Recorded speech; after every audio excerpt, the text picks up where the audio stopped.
So hello and welcome everyone. तो आज हम जिस टॉपिक को शुरू करने वाले हैं वो है हमारा कोऑर्डिनेट ज्योमेट्री का लास्ट चैप्टर, जो कि चैप्टर नंबर 3 है, इक्वेशंस ऑफ स्ट्रेट लाइंस। तो फाइनली हम स्ट्रेट लाइंस में एंटर कर चुके हैं। तो ये एक कम्प्लीटली न्यू टॉपिक है। इवन इसका आपको जिक्र 9th में भी नहीं होता है। रिफ्लेक्शन तो आप थोड़ा मोड़ा 9th में पढ़ लेते हो। सेक्शन फार्मूला कम्प्लीटली न्यू है 10th में, और इक्वेशन ऑफ स्ट्रेट लाइन तो नया है ही आपके 10th के सिलेबस में। सो ये कोऑर्डिनेट ज्योमेट्री का आपका अंतिम चैप्टर होने वाला है, राइट? तो straight lines, so let's go with it. So आज का हेडिंग लगाते हैं हम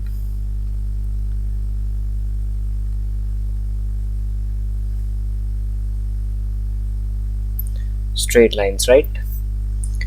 आप इसको स्ट्रेट लाइंस बोलो, या फिर इस चैप्टर का नाम अगर आपकी किताब में इक्वेशंस और स्ट्रेट लाइंस है तो ज़्यादा दिल पे नहीं लेने का। तो बेसिकली हम समझने वाले हैं। तो ये लेक्चर थोड़ा बेसिक होने वाला, राइट? बेसिक किस लिए? बेसिक इसीलिए क्योंकि इसमें जो आप थोड़ा टर्म्स पढ़ोगे ना, जो भी इस चैप्टर्स में रिलेटेड आपको जो टर्म्स मिलेंगे वो आपको थोड़ा नई फील होगा, नया फील होगा, क्योंकि आप पहले कभी सुने नहीं हो और पहले आप कभी कोऑर्डिनेट ज्योमेट्री देखे नहीं हो। तो हम क्या कोशिश करते हैं, हम कोशिश करते हैं कि पहले जो हमें आगे दिखने वाले हैं जो कुछ भी टर्म्स है, उस टर्म्स को हम पहले समझ लेते हैं। और एक बार हम उस टर्म्स को अच्छे से समझ लेते हैं, उन सारे जो भी इसमें टेक्निकलिटीज़ है चैप्टर में, उसको समझने के बाद हम आगे मूव कर जाएंगे फाइनली इक्वेशंस पे, कि स्ट्रेट लाइंस की इक्वेशंस, जो कि चैप्टर का नाम है, वो दिखती कैसी है, उसमें होता क्या है, एंड वो क्या रिप्रेजेंट करता है। तो सबसे पहले तो हमारा एम है कि स्ट्रेट लाइंस को समझने के लिए, it's like to understand straight lines we are going to first understand the ABC of straight lines. मतलब समझ रहे हो ना, हम वर्ड्स बनाने से पहले अल्फाबेट सीखते हैं, राइट? ABC हम पहले सीखते हैं। सो यहाँ भी वही हम करने वाले। सो एक बार थोड़ा चैप्टर का ओवरव्यू हो जाए कि हम क्या सीखने वाले हैं। सो देखो, आपके पास क्या था, आप अब इससे तो आप अच्छी तरह वाकिफ हो, राइट? ये आपके लिए अब अनजान नहीं है, इन गलियारों से आप गुजरे हो। ये है आपका एक्स एक्सिस और ये रहा आपका वाई एक्सिस। इसको हम क्या बोलते थे? Cartesian plane, right? या फिर सिंपल भाषा में हम बोलते थे कोऑर्डिनेट एक्सिस। एक्सिस बोलते हैं एक को, एक्सिस सिंगुलर है, प्लूरल के लिए हम यूज करते हैं AXES। सो ये हमारा कार्टेशियन प्लेन। अब कोई एक स्ट्रेट लाइन बना देता है, यहाँ पे कोई एक बच्चा आता है, यहाँ एक स्ट्रेट लाइन बना देता है, यहाँ आके एक लाइन बना दिया, किसी ने कुछ ऐसा ड्रॉ कर दिया, किसी ने कुछ ऐसा ड्रॉ कर दिया, मतलब that should be a straight line, right? अब रूलर और पेन लेकर आए, अब ढेर सारी स्ट्रेट लाइंस इस कार्टेशियन प्लेन में बनाते हैं। क्या लेके आए आप एक स्केल लेके आए, रूलर, और आप एक पेन लेके आए, और आप ढेर सारी स्ट्रेट लाइंस यहाँ पे बना दिए। ठीक है, मान लेते हैं कि ये अपना लाइन 1 था, ये लाइन 2 है, ये लाइन 3 है, ये लाइन 4 है, ये लाइन 5। अब एक जो मैथमेटिक्स से अनजान व्यक्ति रहेगा ना, वो इनको आके बोलेगा, अच्छा ये देखो लाइन 1, ये रही लाइन 2, ये लाइन 3, ये लाइन 4, ये लाइन 5। लेकिन एक ऐसा व्यक्ति रहेगा, एक ऐसा इंसान रहेगा जिसको मैथमेटिक्स थोड़ा सा भी छूता है दिल को, वो ऐसे नहीं बोलेगा। वो इस लाइन का इक्वेशन बताएगा आपको। इस लाइन की जानकारी देने के लिए आपको इस लाइन को L1 नहीं बोलेगा, वो इस लाइन की इक्वेशन बताएगा। So equation will give you the vivid description of that line, right? आपको इक्वेशन तो अभी आप इक्वालिटीज पढ़ते हो, इनइक्वालिटीज पढ़ते हो, लेकिन इक्वेशन का जो असली फील है ना, वो आपको तब आएगा जब आप आगे चल के ढेर सारे कर्व्स के इक्वेशन को आप समझने लगोगे। तो ये समझो कि आगे हम किसी भी चीज़ को, कोई भी चीज़ अगर एक कार्टेशियन प्लेन में मान लो ऐसे रैंडम बनी हुई है, तो इसको हम कर्व बोलते हैं, राइट? क्या बोलते हैं? This is a curve for us. और इस कर्व का भी इक्वेशन होता है, इसका भी इक्वेशन होता है। So for us, for we as a beginners, straight line is the simplest of curve that we are going to understand. ठीक है, स्ट्रेट लाइन हमारे लिए सबसे बेसिक कर्व है जो हम समझने वाले हैं। आगे स्ट्रेट लाइंस नहीं, आपके पास पैराबोलिक कर्व आ सकता है, सर्कल्स आ सकते हैं, हाइपरबोलिक कर्व्स आ सकते हैं, मतलब कुछ भी आप रैंडम, यहाँ अगर कोई बच्चा भी स्क्रैच कर देना तो उस स्क्रैच का भी कोई ना कोई इक्वेशन होगा, क्योंकि आखिर भाई वो लाई कहाँ कर रहा है, वो लाई तो कर रहा है कार्टेशियन प्लेन में ना। तो आप देख रहे हो कि यहाँ पे एक पॉइंट आप कंसिडर करते हो, तो उस पॉइंट का एक y भी एक्सिस है और एक x भी एक्सिस है। इसका मतलब कि इस पे ढेर सारे ऐसे पॉइंट्स होंगे जो कि किसी एक इक्वेशन को सेटिस्फाई करते होंगे और वही इक्वेशन इस कर्व का इक्वेशन बन जाएगा। वैसे ही इस लाइन पे ढेर सारे पॉइंट्स हैं, अनगिनत पॉइंट्स हैं। तो आप एक ऐसा इक्वेशन इक्वालिटी बनाओ y और x में, ताकि जब आप एक भी कोई भी इस लाइन का पॉइंट उठाओ तो उसके दो कोऑर्डिनेट्स होंगे, एक x होगा और एक y होगा, और आप उस एक्स वाई को इस इक्वेशन में डाल दो तो ये इक्वालिटी सेटिस्फाई करना चाहिए। ज़रूरी नहीं है आप इतना डेप्थ में इक्वेशंस के बारे में समझो, आप तो बस इतना समझो, मतलब समझ में आना चाहिए। If you are a smart kid you should understand this, but if you are not getting this it's okay, it's very okay. You should only get this in your head that if somebody is telling you to find the equation of this line, somebody has asked you to find the equation of this line, how will you do that? So we are going to learn about that. So let's change the color. So अब आपको थोड़ा ध्यान देना है। Before we get into equations,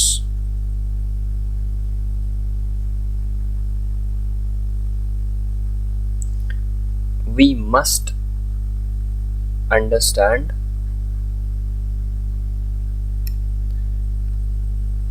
few terminology.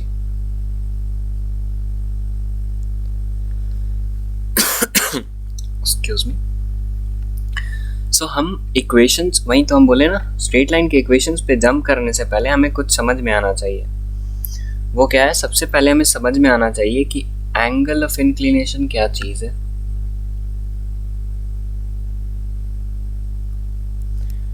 Next हमें समझ में आना चाहिए कि स्लोप क्या चीज़ है, या फिर इसी को हम ग्रेडियंट बोलते हैं, ये क्या है। नेक्स्ट हमें समझ में आना चाहिए इंटरसेप्ट्स क्या होते हैं। ठीक है,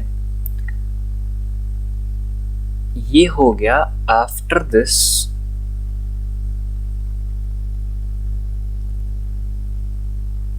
we will be able to understand the equations. So आप देख सकते हो इक्वेशंस में जाने से पहले आपको क्या बहुत अच्छे से आना चाहिए, एंगल ऑफ इंक्लिनेशन क्या होता है, स्लोप क्या होता है, इंटरसेप्ट्स क्या होता है। उसके बाद आप लाइंस, स्ट्रेट लाइन के इक्वेशन में जा सकते हो। तो ये भी चलो बता ही देते हैं कि इक्वेशंस में हमें क्या देखना पड़ेगा। और ये इक्वेशंस होते हैं, मतलब एक टाइप का इक्वेशन नहीं होता, ये इक्वेशंस होते हैं वेरियस फॉर्म्स के। So after this we will be able to understand the equations in various forms. So of a straight line, किसका equations? Of course straight lines का। सो स्ट्रेट लाइंस का equation जो होते हैं ना, वो भी बहुत वेराइटीज़ में हमें दिखते हैं, मतलब बहुत वेरिएशंस में हमें दिखेंगे। ऐसा कोई ये नहीं है कि एक ही फॉर्म में आपको दिखेगा, नहीं, फॉर्म बदल सकता है स्ट्रेट लाइंस का इक्वेशन। सो फर्स्ट फॉर्म जो हम देखेंगे वो है हमारे लिए जनरल फॉर्म, सेकंड है हमारे लिए पॉइंट स्लोप फॉर्म, हमारे लिए जो थर्ड है वो है 2 पॉइंट फॉर्म। ये अभी आपको ऊपर से जा रहा होगा, बट मुझे एक बार लिख तो लेने दो यार। स्लोप इंटरसेप्ट फॉर्म,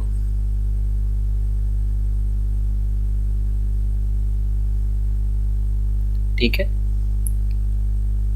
सो हम स्ट्रेट लाइंस को जनरल फॉर्म देखेंगे, उसका पॉइंट स्लोप फॉर्म देखेंगे, 2 पॉइंट्स दिया होगा तो हम कैसे लाइन की इक्वेशन निकालेंगे वो देखेंगे, और हमें स्लोप और इंटरसेप्ट पता होगा तो हम तब इक्वेशन निकालेंगे। तो आप देख सकते हो इस सारे में स्लोप है, इंटरसेप्ट है, तो इसका मतलब आपको ये बेसिक जो टर्मिनोलॉजी है ये समझना बेहद ज़रूरी है। तो इतना आपको समझ में आ गया होगा। उसके बाद हम मूव करेंगे एक स्ट्रेट लाइंस के इक्वेशन जब समझ में आ जाएगा तब हम मूव कर जाएंगे। एक छोटा सा टॉपिक है, मतलब छोटा गया अच्छा खासा आपको उस पर सवाल आ जाएंगे, जिसको हम बोलते हैं पैरेललिज्म एंड परपेंडिकुलरिटी, राइट। मतलब पैरेलल्स लाइन कैसी दिखती है, क्या होता है उनमें, दो लाइन अगर परपेंडिकुलर हो जाएं तो क्या होगा, सो वो सारी चीज़ें हम बात करेंगे। तो अभी तो हमें इक्वेशन समझ में ही नहीं आता है, तो पैरेललिज्म और परपेंडिकुलरिटी तो दूर की बात है। तो सबसे पहले हम इन टर्मिनोलॉजी को डिस्कस करते हैं, और पहला नंबर किसका है, एंगल ऑफ इंक्लिनेशन का। तो चलिए आगे बढ़ते हैं। So let's give the first heading of the day that we have to understand, that is angle of inclination. जो ऑडियंस है उनको जनता एक चीज़ से परेशान होगी कि हम कुछ भी लेट्स से ये टॉपिक है एंगल ऑफ इंक्लिनेशन, तो हम ऐसा भी कर सकते थे कि हम टेक्स्ट जो हम लिखने वाले हैं अभी, जो यहाँ पे हम इसका डेफिनेशन आपको देने वाले हैं, बताने वाले हैं, समझाने वाले हैं, वो हम प्री रिटन लिख के लाएं स्लाइड्स के फॉर्म में, राइट।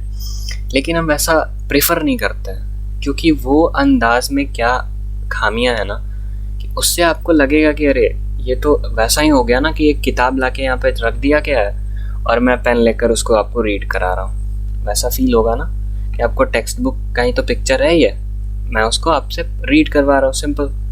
लेकिन जब मैं कुछ लिखता हूँ, जब ब्लैंक रहता है, तो पहले आपका दिमाग का ब्लैंक होना बहुत ज़रूरी है, तब ना आप कुछ भी ऑब्जर्व करोगे। सो अगर प्री रिटन रहेगा तो it's similar like reading a text book.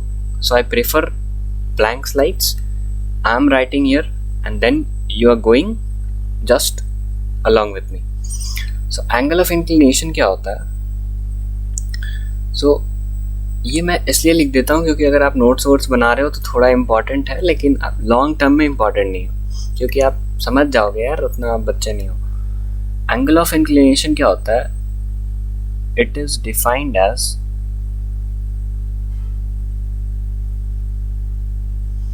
the measure of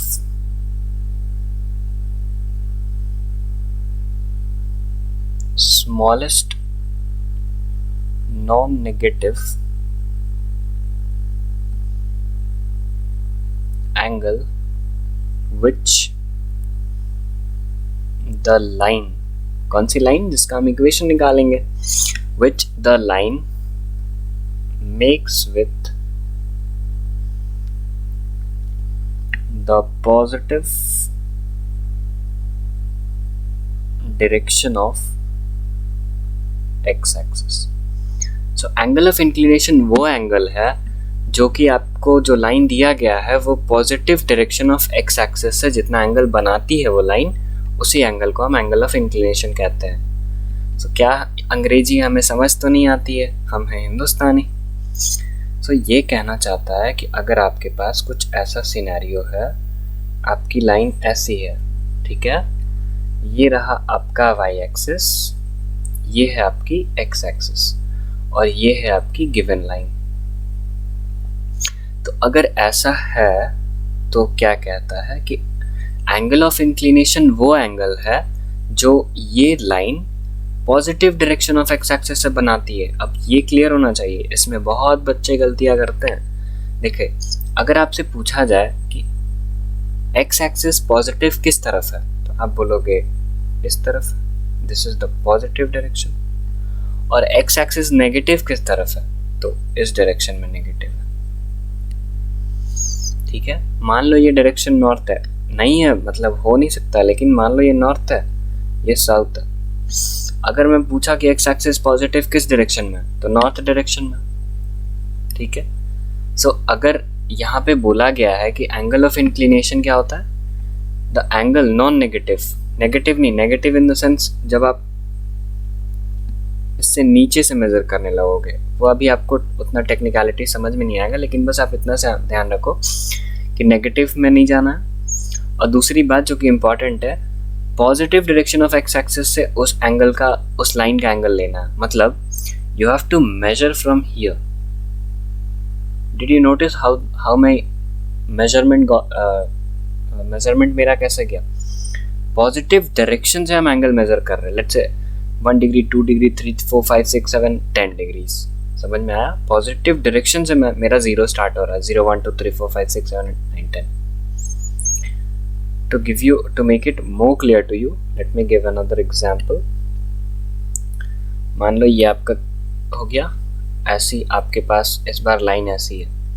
तो अगर मैं पूछूं कि ये अल्फा है, ये बीटा है, सो आपसे पूछूं कि एंगल ऑफ इंक्लिनेशन कौन सा है, विच अल्फा एंगल ऑफ इंक्लिनेशन है या फिर बीटा है।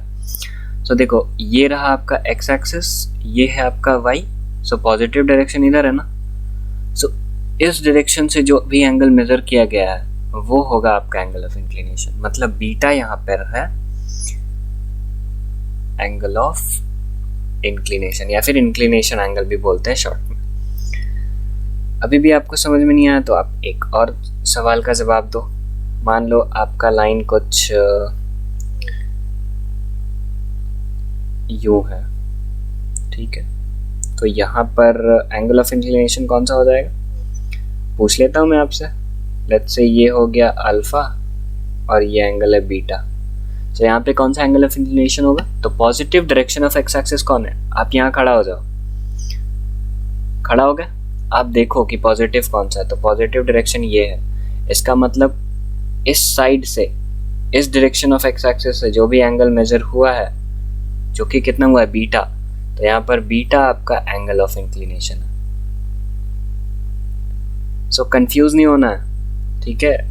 एक एग्जांपल और कर लेते हैं। ऐसी आपके पास लाइन है, आपको फिर कंफ्यूज करने के लिए दो मैं ऑप्शन देता हूँ। लेट्स से ये है थीटा और ये है अल्फा।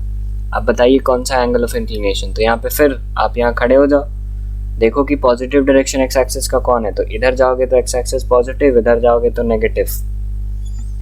सो इस पॉजिटिव डायरेक्शन से जो एंगल मेजर हुआ है ये है एंगल ऑफ इंक्लिनेशन। सो ये भूलना नहीं है। अगर नहीं समझ में आया, वीडियो को थोड़ा सा पीछे करो, फिर से देख लो।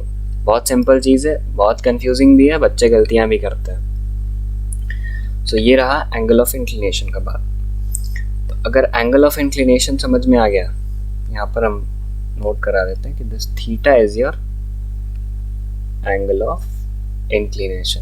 तो एंगल ऑफ इंक्लिनेशन को हम इन जनरल थीटा से रिप्रेजेंट कर देते हैं, ठीक है। वो अल्फा भी हो सकता है, बीटा भी हो सकता है, गामा भी हो सकता है, कुछ भी रैंडम एक्स वाई जी हो सकता है, ABCD हो सकता है, that is up to your choice. So angle of inclination समझ गए। अब हम बात करते हैं स्लोप के बारे में। सो नेक्स्ट हेडिंग आपका होना चाहिए स्लोप। स्लोप मतलब क्या होता है? इसी को हम ग्रेडियंट भी बोलते हैं, right.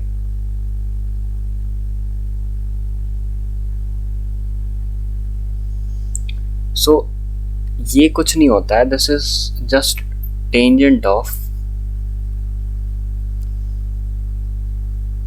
Angle of inclination. Angle of inclination के टेंजेंट को हम स्लोप बोलते हैं। इसका मतलब अगर आपके पास एंगल ऑफ इंक्लिनेशन अगर थीटा है, सो स्लोप क्या हुआ है? बाय डेफिनेशन स्लोप है टेंजेंट ऑफ क्या? Tangent of angle of inclination. Oops,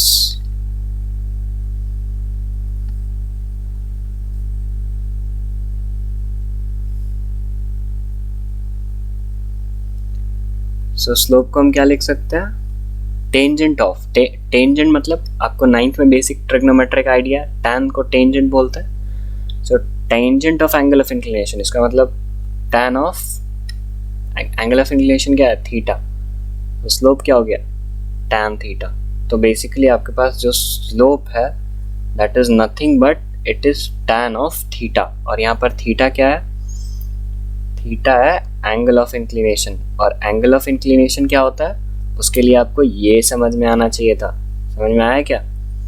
okay so अब ये थीटा जो है ना ये 90 डिग्री नहीं हो सकता कभी। जब भी आप लिखोगे slope is equal to tan theta तो आपको लिखना पड़ेगा that theta should not be equal to 90 degree. अब ये ऐसा क्यों होता है या फिर ऐसा हमें कंडीशन क्यों लेना पड़ता है?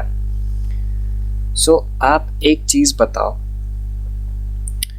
कि हम एक पॉइंट लिखते हैं राइट, हम लिखते हैं थीटा जो कि है angle of inclination can be 90 degree. ये स्टेटमेंट सही है या नहीं सही है, इसको आप थोड़ा समझने की कोशिश करो। तो ये क्या कहना चाहता है कि एंगल ऑफ इंक्लिनेशन 90 डिग्री है, इसका मतलब कि ये लाइन हो गया वो 90 degree, this is your line. आप positive direction of x axis से मेजर किए, आपको 90 मिला है, यही हो गया आपका एंगल ऑफ इंक्लिनेशन।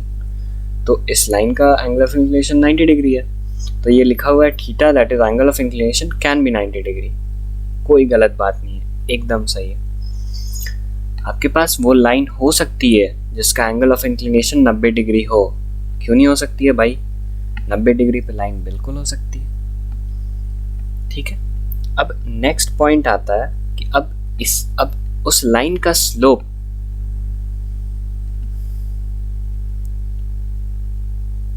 क्या नहीं, क्वेश्चन ऐसे नहीं फ्रेम कर रहा हूँ आपसे, मैं बस ऐसे पूछ रहा हूँ या फिर स्टेटमेंट ही लिख दे रहा हूँ कि slope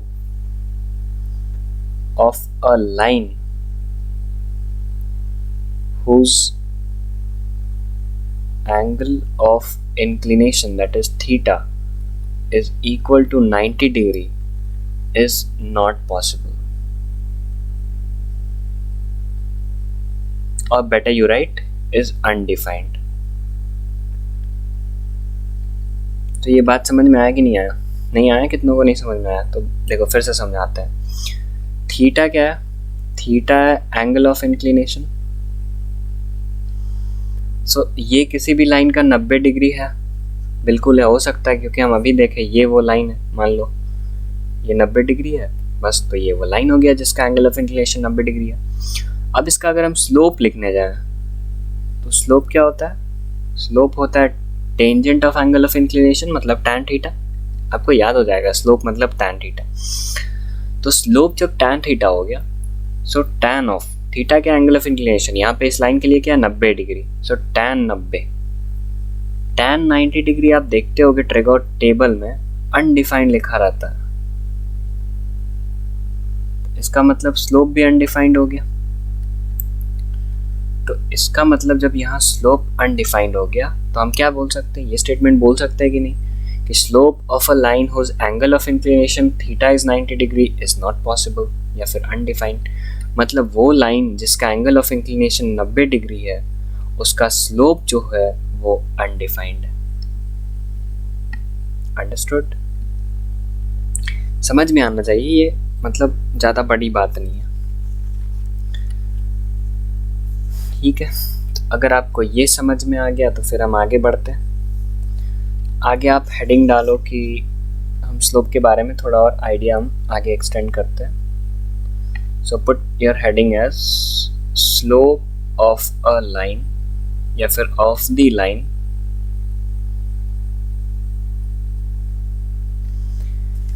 passing through x1, y1 and x2, y2। उस लाइन का स्लोप हम निकालने में इंटरेस्टेड है, slope of the line passing through, जो कि ये पॉइंट x1, y1 और x2, y2 से पास कर रही है। तो इसमें मेरे को ज़रूरत पड़ता है एक स्केल का, लेकिन यहाँ पर वो फीचर है नहीं। चलो मैनेज करते हैं। मान लो ये आपका है कोऑर्डिनेट एक्सिस, इसको थोड़ा साइड में बनाते हैं, राइट।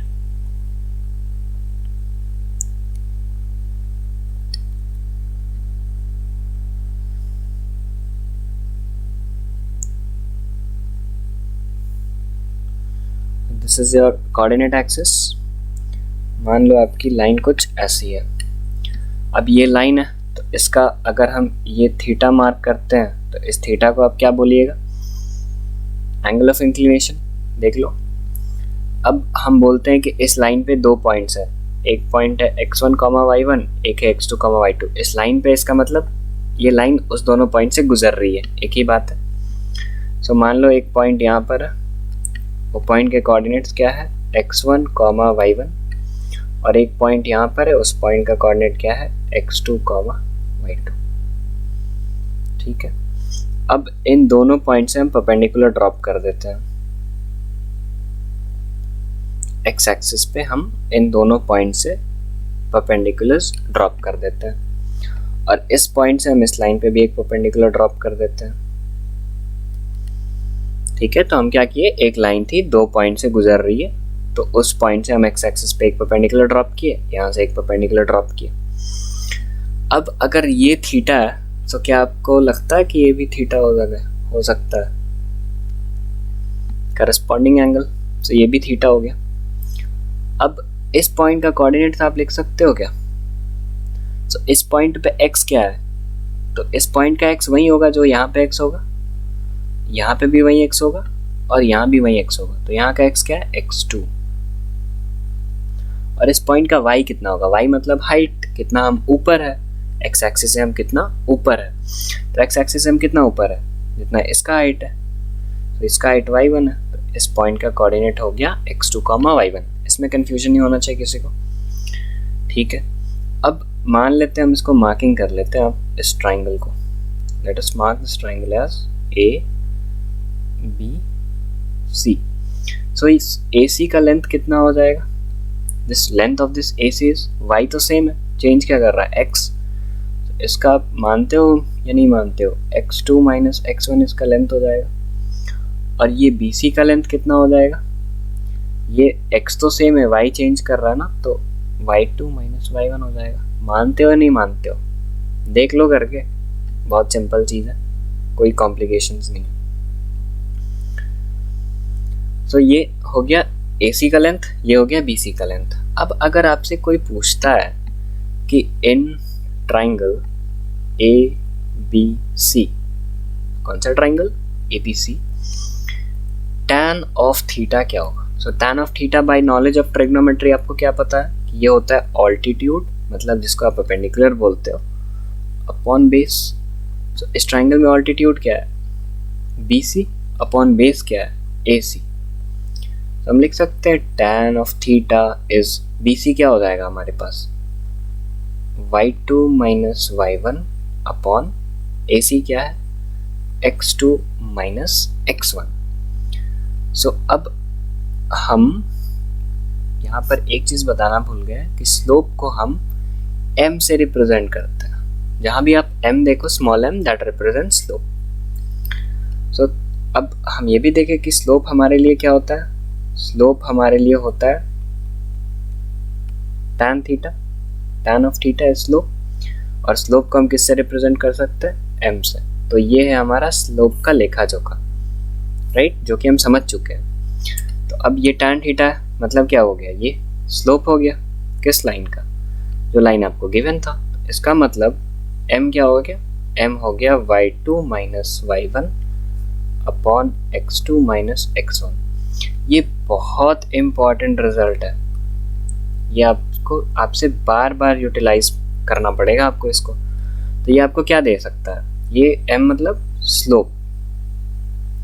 तो ये रिजल्ट से आपको क्या पता चला कि अगर आपके पास दो पॉइंट्स हैं और एक लाइन उस दोनों पॉइंट से गुजर रही है, तो उस लाइन का स्लोप हम निकाल सकते हैं बस उन दो पॉइंट्स के हेल्प से। आपके पास क्या था, आपके पास ये एक पॉइंट है, आपके पास ये एक कोऑर्डिनेट था।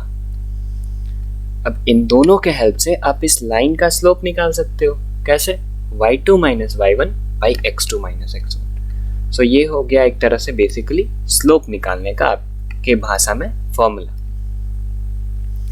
अब यहाँ पर एक ही रिजल्ट अब यहाँ पर एक ही कंडीशन आपको लगाना पड़ेगा कि ये जो डिनोमिनेटर है ये ज़ीरो नहीं हो सकता है। तो डिनोमिनेटर ज़ीरो नहीं हो सकता है, इसका मतलब x2 should not be equal to x1, ये कंडीशन आपको लगाना पड़ेगा। क्योंकि आपको पता है ना कि लेट्स से आपके पास है 5/0, तो ये क्या हो जाएगा, ये अनडिफाइंड हो जाएगा। 5 किसी नंबर को आप 0 से डिवाइड नहीं कर सकते, क्योंकि अगर आप करते हो तो फिर उसका रिजल्ट जो है वो अनडिफाइंड है, हमें पता नहीं है क्या है, ठीक है ना। मतलब 0 1 सा 0, 0 2 सा 0, 0 3 सा 0, अब कैसे कट करोगे इसको, तो वो अनडिफाइंड है। सो किसी भी एक रैशनल नंबर्स को अगर 0 से आप डिवाइड करते हो तो वो अनडिफाइंड आता है, इंटीजर को आप 0 से डिवाइड करते हो तो वो अनडिफाइंड आता है। तो इसीलिए ये स्लोप क्या है, y2 - y1 upon x2 - x1, और यही अगर आपके पास 0/5 है तो ये तो आपका आंसर 0 होता है। सो ऊपर वाला 0 हो सकता है, मतलब स्लोप 0 हो जाएगा, लेकिन नीचे वाला जो x2 - x1 है ये 0 नहीं होना चाहिए। अब ये 0 कब हो जाएगा, जब x2 और x1 सेम चीज़ है। लेट्स से x2 की जगह 5 पुट करो, x1 की जगह 5 पुट करो, 5 - 5 0 हो जाएगा। तो जैसे ही नीचे 0 होगा तो some quantity upon 0 is always undefined. So undefined slope नहीं होना चाहिए। हम देखें ना, यहाँ पर 90 वो एंगल है जिसके करस्पॉन्डिंग स्लोप अनडिफाइंड आ रहा है, तो हम स्लोप अनडिफाइंड का हमारे लिए कोई मतलब नहीं है, समझ में आया। सो उतना आप थोड़ा टेक्निकलिटीज, अब धीरे धीरे आपको हम एडवांस तक कॉम्प्लिकेशन तक ले जाएंगे, लेकिन आप बस अभी इतना ध्यान में रखो कि स्लोप आपके लिए है y2 - y1 upon x2 - x1। इसको आपको याद ही कर लेना, और इसमें याद करने का क्या ही है, ठीक है। ओके, तो अब हम आगे बढ़ते हैं और हम बात करते हैं हमारा जो थर्ड टर्मिनोलॉजी है जिसको हम इंटरसेप्ट्स बोलते हैं।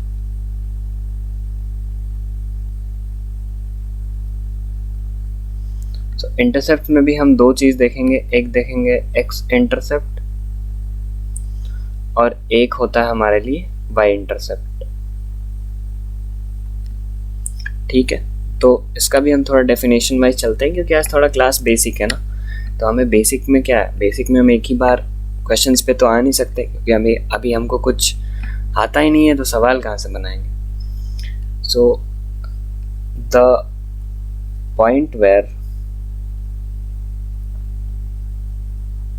The line intersects the x-axis is called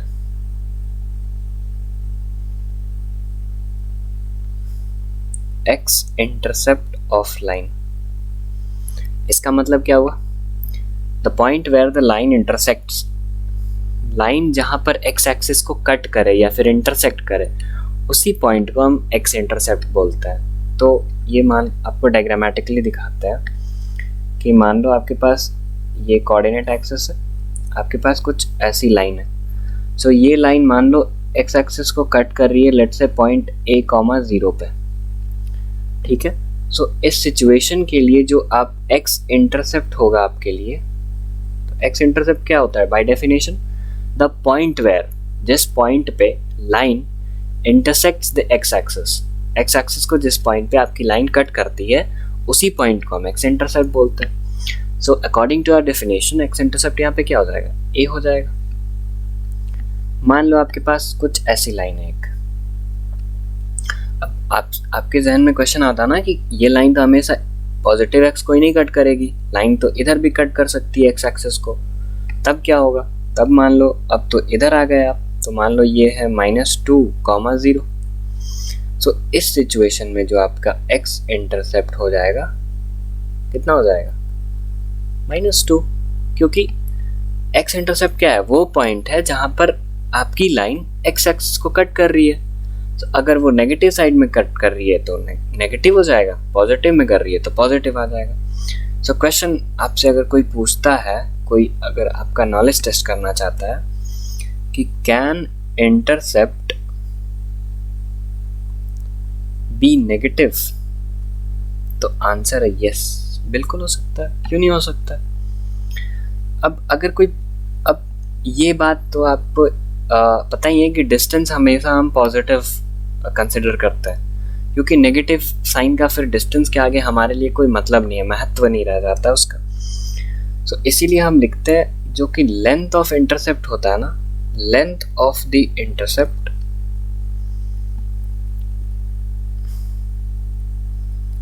is always positive. So इसमें कौन सी बड़ी बात है, आपसे ये लेंथ पूछता है कोई तो ये लेंथ आप पॉजिटिव ही रिपोर्ट करोगे, और आपसे अगर ये लेंथ कोई पूछता है तो ये भी लेंथ आप पॉजिटिव रिपोर्ट करोगे। ये लेंथ भी आपके लिए 2 है और ये लेंथ आपके लिए a है। अब ये पॉइंट -2,0 है, लेकिन यहाँ से यहाँ तक आने में आप कितना डिस्टेंस ट्रैवल कर रहे हो, 2 यूनिट्स। तो कितना लेंथ हुआ, 2 हुआ। भले उसका जो लोकेशन है वो नेगेटिव पे है, लेकिन आपको कितना ट्रैवल करना पड़ रहा है, 2 यूनिट्स। तो आपसे अगर कोई पूछेगा कि आप यहाँ से वहाँ जाने में कितना चले, 2 यूनिट्स भाई, तो लेंथ कितना हुआ, 2 हुआ। तो इसीलिए लेंथ हमेशा पॉजिटिव है, लेकिन इंटरसेप्ट जो होता है ना वो नेगेटिव हो सकता है। समझ में आया? सो ये है आपका एक्स इंटरसेप्ट। तो इसका मतलब ज़्यादा कुछ नहीं है, आप ऐसा समझो कि ये अगर कोऑर्डिनेट एक्सिस है, यहाँ पर लाइन कट कर रही है, तो मान लो ये O है, ये A है, सो ये हो गया आपका एक्स इंटरसेप्ट। मान लो ये O है, ये P है मान लो, सो ये एक्स इंटरसेप्ट जो हो गया वो हो गया OA, बोल सकते हैं।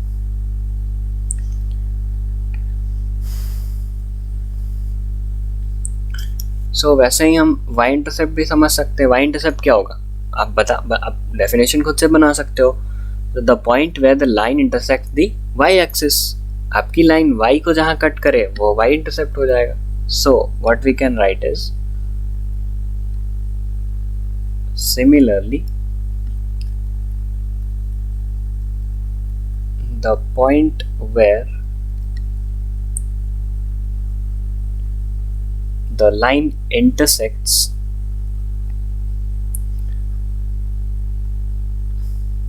the y-axis is called the y-intercept of the line। समझ में आ गया? So हम लिख सकते हैं हेंस, तो आपका जो y इंटरसेप्ट है वो भी कैसा हो सकता है, y इंटरसेप्ट कैन बी, ये भी पॉजिटिव भी हो सकता है, नेगेटिव भी हो सकता है, 0 भी हो सकता है। समझ में आया कि नहीं आया? कैसे समझ में आया आपको? डायग्राम नहीं बनाएंगे समझ ही में नहीं आएगा। ये अगर लाइन है आपका, ये मान लो O, यहाँ कट किया B, सो ये OB जो है ना, ये हो गया आपका y इंटरसेप्ट। समझ में आ गया? सो डेफिनेशन क्या बोलता है कि वो पॉइंट जहां पर वो लाइन कट की है, तो ये पॉइंट कितना हो जाएगा, b हो जाएगा, मान लो 0, k है, तो इसका y इंटरसेप्ट कितना हो गया, k हो जाएगा।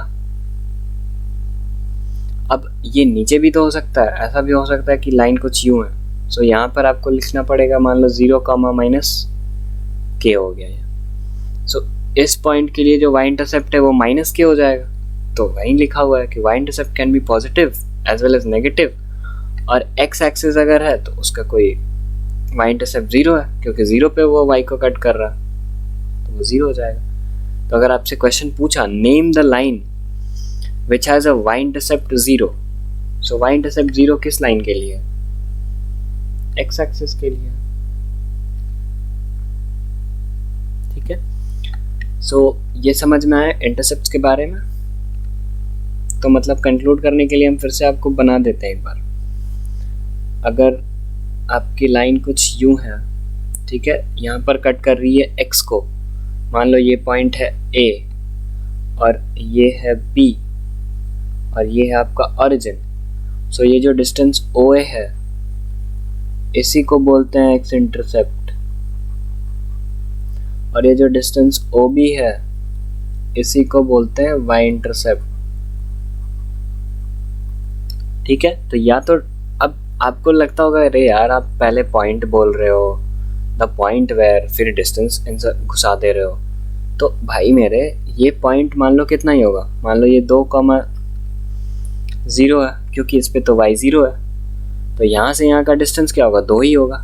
अगर ये 3,0 होता तो 3 ही होता, अगर ये 4,0 होता तो डिस्टेंस 4 ही होता। तो इसका मतलब या तो आप पॉइंट बोलो या तो आप डिस्टेंस बोलो, बस एक ही डिफरेंस होगा कि पॉइंट बोलना ज़्यादा बेटर है। क्यों? क्योंकि फिर आप इस पॉइंट को समझ पाओगे। अगर आप इस पॉइंट को बोलते हो तब आप समझ पाओगे कि अच्छा इंटरसेप्ट हमारा नेगेटिव भी हो सकता है, क्योंकि जैसे ही ये लाइन ऐसे बनी सो ये चेंज हो जाएगा, -4,0 हो गया मान लो, तो यहाँ पे जो आपका x इंटरसेप्ट है वो -4 हो जाएगा। फिर आप इस लाइन से आप खफा नहीं होगे, नाराज़ नहीं होगे, क्योंकि ये लाइन बोलती है कि आपका जो x इंटरसेप्ट है या फिर y इंटरसेप्ट है वो पॉजिटिव भी हो सकता है, नेगेटिव भी हो सकता है, 0 भी हो सकता है। सो देखो यहाँ पे आपका x इंटरसेप्ट -4 है, लेकिन अगर कोई पूछेगा लेंथ ऑफ x इंटरसेप्ट तब आप 4 बताओगे।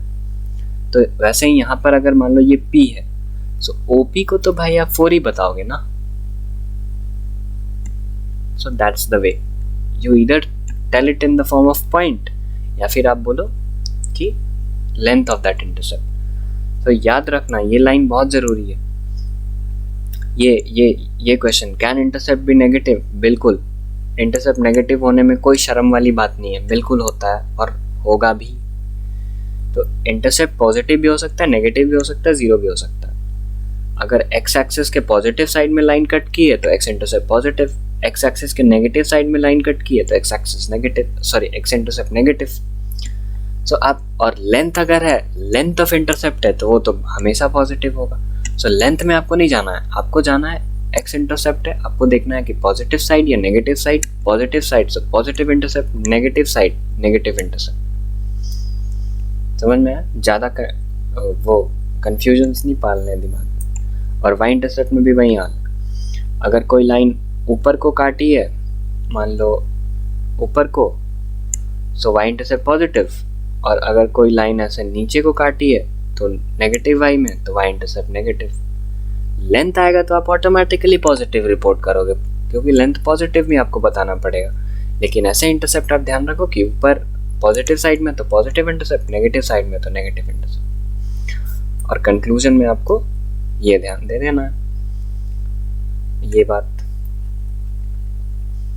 कि जो आपका OA है वो x इंटरसेप्ट है और जो ऊपर y को काटा है वो y इंटरसेप्ट है। ये इन जनरल है, मतलब to conclude. So I guess हम सक्षम रहे आपको intercepts, slope, angle of inclination समझाने में। तो हमारा एंगल ऑफ इंक्लिनेशन हो गया, स्लोप ग्रेडियंट के बारे में हम समझ गए और इंटरसेप्ट्स के बारे में हम समझ गए। अब इस वीडियो को हम ज़्यादा बड़ा नहीं करते हैं क्योंकि एक बेसिक वीडियो था, ताकि स्ट्रेट लाइंस से पहले हम थोड़ा अंडरस्टैंडिंग बना लें कि ये चैप्टर किस चीज़ में हमें डील करना है, क्या टर्म्स है, क्या जो टर्मिनोलॉजीज़ है इस चैप्टर्स में, technicalities of the chapter, basic technicalities, we have understood that, and we will continue with equations of straight lines from next class या फिर next video। equations मतलब equations कैसे दिखते हैं, equations हम कैसे बनाएंगे तो equations में डील करना हम next video से start कर देंगे। तब तक के लिए आप अच्छे से पढ़ाई करिए। All the best।